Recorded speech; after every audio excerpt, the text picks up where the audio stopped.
Football is the most loved sport, with over 265 million people playing the game. Football's origins are not in England as we are used to thinking, but we have to go back a few centuries. Ancient football was played by Mesoamericans 3,000 years ago.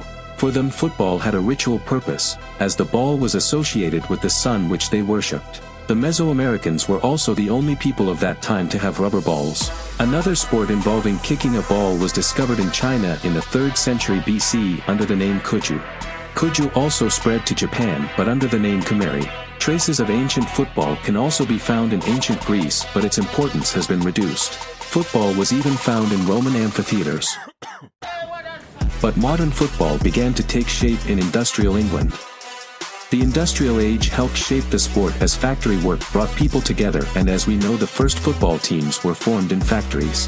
Football was also played by students at England's prestigious universities and at religious gatherings.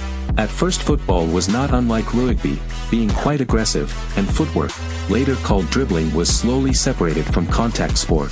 At Cambridge in 1848, the first committee met to establish the first set of rules for football. It was here that the rules on refereeing, corners and penalties were invented. The rules changed slightly in 1863 when the Football Association was formed in London. The first football teams were set up in the same country where the rules were defined, England. Although disputed by many pundits, Crystal Palace claimed the title of the first modern football team in 1861. Other early teams were Stoke City, founded in 1863, Nottingham Forest in 1865, Sheffield Wednesday in 1867 and Reading in 1871. Football spread beyond the borders of England. In Germany, Heidelberger RK was founded in 1872, in Italy FC Genoa in 1893, and in Spain Recreativo de Huelva was the oldest Spanish football club, founded in 1889. Even after the teams took shape and the rules were more or less established, teams played just for fun, the only competitions being at local or university level. 152 years ago, in 1871, the first major and prestigious competition for which players gave their lives on the pitch to win it, the FA Cup, was born. The first final was played between the Wanderers and the Royals Engineers at Kennington Ovals in front of 2,000 people. That final was won by the Wanderers 1-0. On April 17, 1888, 134 years ago, the first professional football league, the English Football League, was born. A second league, with 12 other teams, was set up in 1892. By the early 1900s, clubs such as Newcastle and Manchester United were beginning to have a strong presence in England, and teams such as Aston Villa, Liverpool, Manchester United SI Sunderland had 2 league titles by the start of the First World War. In 1904, the International Football Federation, popularized by video games as FIFA, was born.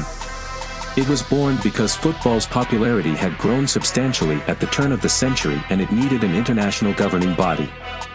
On May 21, 1904 in Paris, the football federations of the Netherlands, France, Belgium, Denmark, Spain and Switzerland were centralized under the same governing body. To facilitate administration, continental football associations were also set up, such as UEFA in Europe, CAF in Africa, AFC in Asia and Australia, CONCACAF in North and Central America, OFC in Oceania and CONMEBOL in South America. The Mitropa Cup or Central European Cup was one of the first international club competitions in Europe. After the First World War, the idea of European competitions was launched by the Central European countries, which dominated continental football at the time. In 1927, the Mitropa Cup was born and was held between teams from the former Austro-Hungarian Empire, the team with the most trophies in this competition being the Hungarian team Vasas. We go back in time to 1872, when a 0-0 draw between England and Scotland was the first international match. Until Jules Rimet established the World Cup in 1928, the Olympics was the only football meeting between two countries. But after the World Cup was established, football's popularity grew so much that a simple football match could amount to nationalist propaganda before World War II.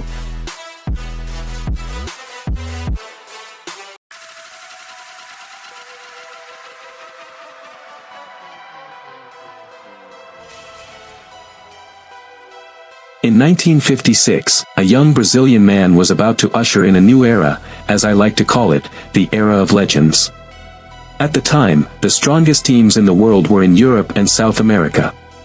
In 1955, UEFA organized the first Champions Cup, with the titans of the time and still today battling it out to be the best team in the world. The first 5 consecutive editions were won by Real Madrid's legendary Golden Generation, who were hegemons throughout Europe with a team that included legendary players such as Ferenc Puskás and Alfredo Di Stefano. The first Champions Cup final was played at the Parc des Princes, with Real Madrid winning the final 4-3 against Stade de Reims. Considered the best match of the 1950s was the second final played between Real Madrid and Frankfurt, with Madrid again winning 7-3. The 1960s saw major changes in the aesthetics of the game and football became truly international. After Real Madrid's European hegemony ended in 1960, Inter Milan would become the dominant power in Italy and Europe. Inter's Catenaccio game, led by Helenio Herrera, placed a strong emphasis on defense, and they would go on to score narrow victories against their opponents. Real Madrid maintained its hegemony on the Iberian Peninsula in the 1960s, winning 8 titles, including 5 in a row between 1961 and 1965. They won their 6th European title in 1966, beating Partizan 2-1. The 1960s are considered a true period of legends, when players such as George Best, Eusebio, Facchetti and Beckenbauer were launched into football. The 1970s are known for the fact that matches began to be increasingly televised and color pictures began to appear. For example, the 1970 World Cup, considered one of the most beautiful, was the first to be televised in color. The 1970s also saw the emergence of more and more hooliganism. Under coaches Bill Shankly and Bob Paisley, Liverpool enjoyed one of the best generations in its history, with players such as Ray Clemence, Kenny Dalglish and Kevin Keegan. That generation won 4 English League titles, 2 Champions Cups and 2 UEFA Cups. However, that era of British football wasn't just led by Liverpool, as Arsenal and Nottingham Forest were also in their way. In Spain in the 1970s, the Spanish championships were divided between Real Madrid, Barcelona, Atletico and Valencia, and Real Madrid would dominate Iberia again between 1973 and 1979. It would be a shame to review the 1970s without mentioning the golden generation of Ajax Amsterdam, led in the first phase by the so-called coach of the last century, Rinus Michels, and succeeded by Romanian coach Stefan Kovacs. Both brought the tactics of total football to Cruyff and Neeskens Ajax, winning 6 league titles and 3 Champions Cups. At World Cup level in the 1970s, the big winners were Brazil led by Pelé, West Germany and Armando Diego Maradona's Argentina. The 1980s were the last decade of the Legends era, but also one of the most important. Big names like Maradona and Platini reached their peak in that decade. The biggest club teams of that period were Liverpool and AC Milan, led by coach Arrigo Sacchi. In 1985, English teams would be banned from European competition for 5 years following an incident that left 39 people dead at a Liverpool-Juventus match, known as the Heysel incident. On the other hand, at national level, Italy won the World Cup in 1982, and at Serie A level had players at the peak of their careers, such as Maradona, Van Basten or Platini. At that time Serie A was one of the strongest leagues in the world, if not the strongest. The hegemon of Serie A was AC Milan, who had players like Maldini, Gullit and Van Basten, winning 2 consecutive Champions Cups in that decade. As a brief aside, in the 1980s, Romanian football found its glory, as Steaua Bucuresti became the first team from Eastern Europe to win the Champions Cup, and in 1989 they were to reach the final again, but were beaten 4-0 by AC Milan. With the geopolitical changes after the anti-communist revolutions and the structural changes in European competitions, a new era was beginning, the era of modern football. With the 1990s, football started to involve more and more money spent on marketing. English football in the 1990s was to be led by Sir Alex Ferguson and Manchester United. In 1992, the Champions Cup would change its structure and the name would be changed to the Champions League. The first edition under this name was won by French team Olympique Marseille, who beat AC Milan 1-0. Another team to become European champions for the first time was German team Borussia Dortmund, after beating Juventus in the 1997 final 3-1. The Bundesliga titles were shared between Dortmund, Bayern, Stuttgart and Werder Bremen. Also in the 1990s they had one of their most spectacular World Cups, in 1994. The most popular national teams were Colombia and Romania, led by Gurgi Hagi, who managed to eliminate Argentina 3-2 and reach the quarterfinals. In 1998, France won the World Cup after beating Brazil 3-0. Also then, Real Madrid won their 7th European title in their history. At the turn of the millennium, France would triumph at Euro 2000, becoming world champions 2 years earlier. Pelé and Maradona were voted the best players of the last century in 2000. In 2001, Real Madrid broke the record for the most expensive transfer and brought Zinedine Zidane from Juventus for €72 million. In the 2002 World Cup in Korea and Japan, Brazil's Ronaldo and Ronaldinho won the World Cup trophy.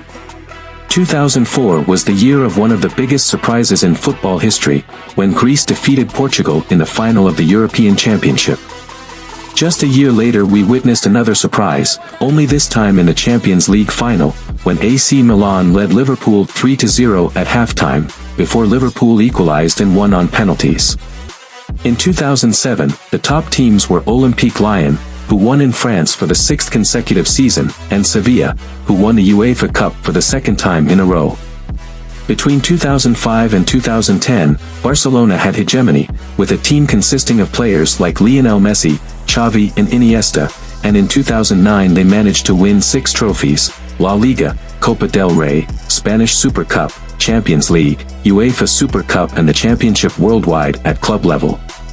Between 2008 and 2012, Spain boasted the best national team in its history, winning Euro 2008 and Euro 2012, as well as the 2010 World Cup. In 2012, Messi set the record for most goals scored in one year, 91, absolutely fabulous. 2014 will be an unforgettable year for German football. After defeating Brazil 7-2, they won the World Cup title in a thrilling final against Argentina. At Euro 2016, although everyone saw France as favorites to face Portugal in the final after Cristiano Ronaldo's injury, it was a surprise when Eder scored the winning goal to give Portugal the European title. In 2018, Real Madrid won their 3rd consecutive Champions League. The beginning of this decade was dark for football around the world as all competitions were cancelled due to the COVID-19 crisis. Last year was full of emotion, the most important event being the winning of the World Cup by Argentina in the final against France. And here we are today, a present in which we await future competitions and future football superstars. My dear friends, this sport is not just a game, but something that arouses emotions and respect, bringing people with different interests together under a single passion. Don't forget to hit the like button and subscribe if you liked this video, and see you next time.